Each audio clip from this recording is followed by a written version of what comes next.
今天分享一个手抓饼家常做法。准备300克面粉，少放点盐，再放点食用油，加点食用油做出来的饼口感酥松，味道更香。用筷子分出2半，一半用开水和面，另一半用凉水和面，这样做出来的饼既柔软又劲道。搅成絮状以后揉成面团，揉光滑后盖上盖子松弛半小时。放在案板上，把它搓成长条，然后分成大小均匀的剂子，再把它搓成条，用手按扁，再擀成长方形的面片。擀好后刷上一层食用油，再把面片对折起来，然后把它拉长。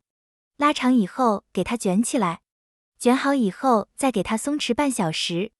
松弛好的饼用手压成圆饼，再用擀面杖擀开，这样就可以了。垫饼铛刷一层油，擀好的饼直接放上面，盖上盖子烙2分钟，上面给它刷点油，给它翻个面，盖上盖子再烙2分钟，两面金黄就可以出锅了。